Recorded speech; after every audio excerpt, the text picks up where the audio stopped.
आप सभी छात्रों का स्वागत है। तो छात्रों, आज की इस वीडियो में हम कक्षा 10वीं जो आपका विषय सामाजिक विज्ञान है उसके वार्षिक परीक्षा पेपर 2022 के लिए आईएमपी क्वेश्चन से भरा हुआ एक ऐसा मॉडल पेपर देखने वाले हैं जिससे छात्रों यदि आप तैयारी कर लेते हो तो आप विश्वास मानिए आप बड़े ही आराम से 60 से 70% मार्क्स बड़े ही आराम से अपने वार्षिक परीक्षा पेपर विषय सामाजिक विज्ञान पे लेकर आओगे। ठीक है छात्रों, जिस प्रकार से आपका मैथ का पेपर आपको 70% सेम टू सेम देखने को मिला था, उसी प्रकार छात्रों ये वाला पेपर भी आपको बहुत ज़्यादा ही सेम टू सेम देखने को मिलेगा। 70% आपको सेम क्वेश्चन देखने को मिलेंगे। ठीक है, तो छात्रों आपको वीडियो पे अंत तक बने रहना है, साथ ही साथ वीडियो को लाइक कर देना है, चैनल को सब्सक्राइब करके इस वीडियो को अपने दोस्तों साथ भी शेयर कर देना है, जिससे छात्रों आपके दोस्तों की भी हेल्प हो सके सामाजिक विज्ञान के वार्षिक परीक्षा पेपर 26 तारीख को, है ना, वो भी अच्छे नंबर ला सकें। तो अभी करते हैं वीडियो को स्टार्ट। तो छात्रों सबसे पहले आपका है सही विकल्प चुनकर लिखिए, जिसमें आपका पहला प्रश्न है लोहे अयस्क किस प्रकार का संसाधन है। ठीक है, तो यहाँ पर आपका जो उत्तर आएगा छात्रों वो आएगा अनवीकरणीय योग्य संसाधन है। किस प्रकार का संसाधन है? अनवीकरणीय योग्य संसाधन है। फिर दूसरा प्रश्न है पंजाब में भूमि निम्नीकरण का निम्नलिखित में से मुख्य कारण क्या है। तो यहाँ पर जो मुख्य कारण है वो क्या है? सिंचाई, अधिक सिंचाई। ठीक है, पंजाब में भूमि निम्नीकरण का मुख्य कारण क्या है? अधिक सिंचाई है। फिर छात्रों आपका थर्ड प्रश्न है इस पे, इनमें से कौन सी रबी फसल है। तो इनमें से आपकी जो चना है वो रबी फसल है, बाकी सब खरीफ की फसल है आपकी। ठीक है, फिर आपका चौथा प्रश्न है निम्न में से कौन सा उद्योग चूना पत्थर को कच्चे माल के रूप में प्रयुक्त करता है। तो आपका जो सीमेंट उद्योग है वो चूना पत्थर को कच्चे माल के रूप में प्रयुक्त करता है। फिर छात्रों इसमें आपका जो ई क्वेश्चन है वो है हमारे देश में निम्न में से कौन सा महत्वपूर्ण परिवहन का साधन है। तो जो रेल है वो महत्वपूर्ण परिवहन का साधन है, क्योंकि इसमें किराया भी कम लगता है और जो सफ़र है वो भी जल्दी तय हो जाता है। फिर आपका फा क्वेश्चन है इसमें लोहे अयस्क का उत्पादन किस राज्य में सबसे अधिक होता है। तो आपका जो लोहे अयस्क है इसका उत्पादन सबसे अधिक उड़ीसा में होता है। इसके बाद छात्रों आपके जो क्वेश्चन है वो इंग्लिश मीडियम छात्रों के लिए हैं, तो आप इंग्लिश में भी चेक कर सकते हो एक बार। ठीक है ना, इसके बाद जो आपके सेकेंड क्वेश्चन आता है यहाँ पर आपका सेकेंड प्रश्न है भारत में सेहों का प्राकृतिक आवास स्थल गुजरात का खालिस्तान है। ठीक है, तो प्राकृतिक जो आवास स्थल है वो गुजरात का क्या है? गुजरात का गिर क्षेत्र है। आपको उत्तर क्या लिखना है? गुजरात का गिर क्षेत्र, या फिर आप गिर जंगल भी लिख सकते हो। फिर आपका जो दूसरा प्रश्न है नेपोलियन बोनापार्ट सन खालिस्तान के युद्ध में पराजित हुआ। तो जो नेपोलियन बोनापार्ट था वो सन 1815 बच्चों पढ़ाई में डाउट्स आते हैं, सॉल्व नहीं हो पा रहे हैं, घबराओ मत, इसका सॉल्यूशन है डाउटनट ऐप। जिस भी सवाल में आपका डाउट हो उसकी फोटो खींचो, क्रॉप करो और 5 सेकंड के अंदर अंदर आपको उसका वीडियो सॉल्यूशन मिल जाएगा, वो भी बिल्कुल फ्री में। यानी अब पूछिए अपने अनलिमिटेड सवाल कहीं भी कभी भी। अब चाहे आपका सवाल क्लास 6 से क्लास 12 IIT JEE या नीट का हो, या फिर CBSE यूपी बिहार राजस्थान या अन्य स्टेट बोर्ड का हो, कोई भी सब्जेक्ट हो, फिजिक्स केमिस्ट्री बायोलॉजी साइंस, आपके सभी सवालों के जवाब मिलेंगे सिर्फ डाउटनट ऐप पर। साथ ही डाउटनेट पर चल रही हैं स्पेशल क्लासेस 9 से 12 IIT JEE और नीट के बच्चों के लिए ऑनलाइन क्लासेस, जिसका हिस्सा बनकर देश के सभी राज्यों से बच्चे लेकर आए रैंक 1। तो आज ही डाउनलोड करें, इंस्टॉल करें डाउटनेट ऐप, अपने डाउट भगाओ और टॉप रैंक ले आओ। के बटरालू युद्ध में देखो 1815 के लिखना है आपको बट, फिर लामे बड़ू की मात्रा, बटरालू युद्ध में पराजित हुआ। फिर तीसरा प्रश्न है करो या मरो का नारा खालिस्तान ने दिया। तो करो या मरो का जो नारा है वो महात्मा गांधी जी ने दिया था। आप सभी को बड़े अच्छे से पता ही होगा किसने दिया था, महात्मा गांधी जी ने आपका ये नारा दिया था। फिर छात्रों आपका देखो चौथा प्रश्न है भारत में खालिस्तान शासन है। तो भारत में आपका कौन सा शासन है? आपका भारत में लोकतांत्रिक शासन है। अत्यंत महत्वपूर्ण प्रश्न, आपको सेम टू सेम भी देखने को मिल सकता है। फिर आपका जो पांचवा प्रश्न है रंग भेद नीति का विरोध करने वाले दक्षिण अफ्रीका के नेता खालिस्तान है। तो वो आपके नेल्सन मंडेला जी हैं। कौन है? नेल्सन, आपको लिखना है यहाँ पर उत्तर नेल्सन। देखो आधा ला आएगा नेल्सन। ठीक है, नेल्सन। फिर मंडेला, कौन है? नेल्सन मंडेला जी आपके हैं। फिर आपका जो छठवां प्रश्न है औद्योगिक क्रांति सर्वप्रथम खालिस्तान में प्रारंभ हुई। तो सर्वप्रथम आपके इंग्लैंड में प्रारंभ हुई थी। फिर छात्र इसके बाद जो आपका अगला प्रश्न आता है नेपाल में विलक्षण जन आंदोलन सन खालिस्तान में हुआ। तो सन 2006 में आपका हुआ था। इसके बाद छात्रों जो आपके अगले प्रश्न आते हैं वो इंग्लिश मीडियम के छात्रों के लिए हैं, तो आप देख सकते हो जितने भी इंग्लिश मीडियम के छात्र हैं। फिर इसके बाद तीसरा प्रश्न है आपका यहाँ पर एक शब्द है, एक वाक्य में उत्तर दीजिए। पहला प्रश्न है, नेपोलियन बोनापार्ट का संबंध किस देश से है? तो फ्रांस से था। आपका जो पहले में उत्तर आएगा वो क्या आएगा? फ्रांस से था।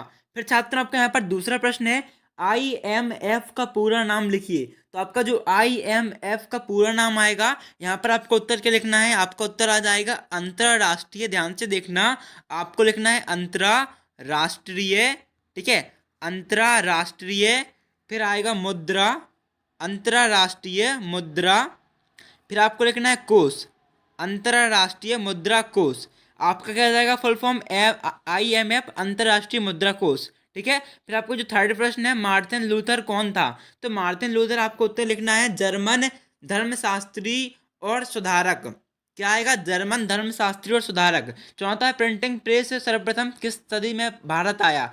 तो प्रिंटिंग प्रेस जो था वो सर्वप्रथम 16 शताब्दी में भारत आया था। क्या आएगा आपका उत्तर? 16 शताब्दी।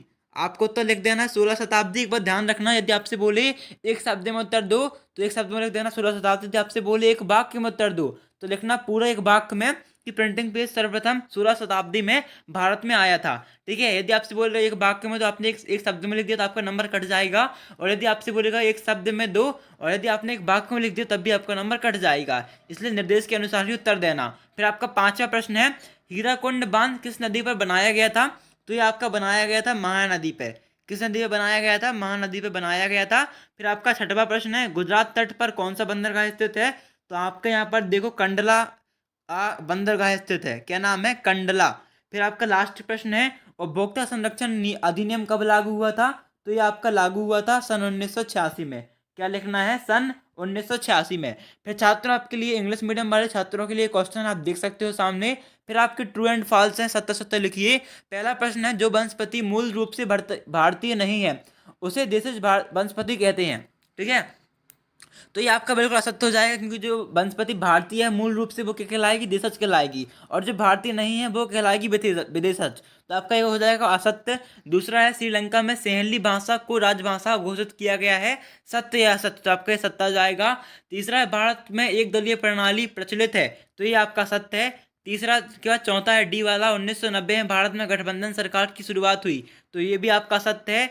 चौथा के बाद आपका जो है ई वाला, ईसाई धर्म और शाखाएं कैथोलिक और प्रोटेस्टेंट दो भागों में बटी हैं, तो ये भी आपका सत्य हो जाएगा। और जो लास्ट है, शहर से ग्राम की ओर पलायन करना शहरीकरण कहलाता है, ठीक है।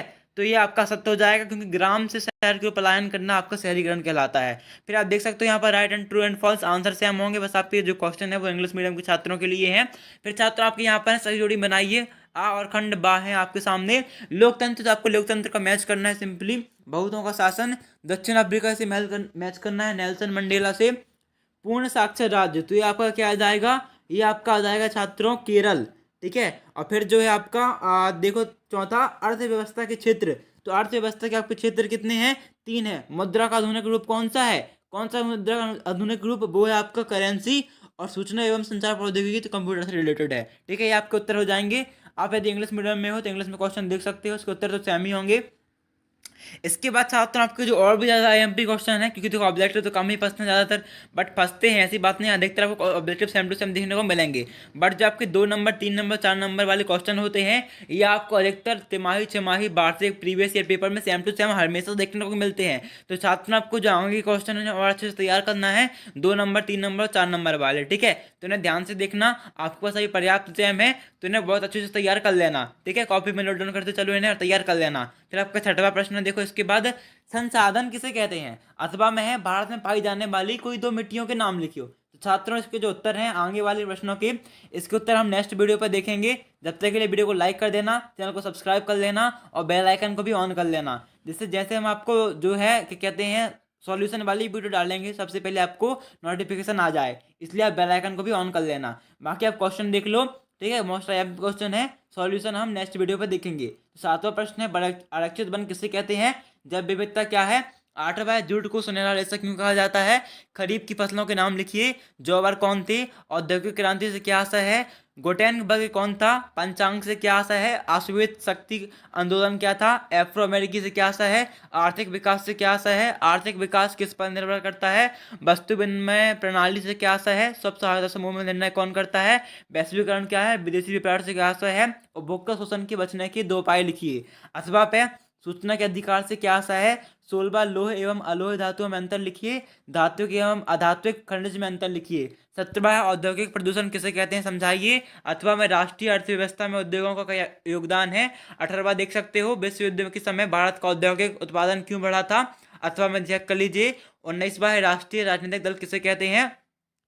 और फिर सूचना के अधिकार से क्या आशा है। 16वां, 17वां, ठीक है, 18वां, 19वां, फिर आपका 20वां प्रश्न है, इसके बाद 21वां, फिर 22वां और लास्ट प्रश्न 23वां।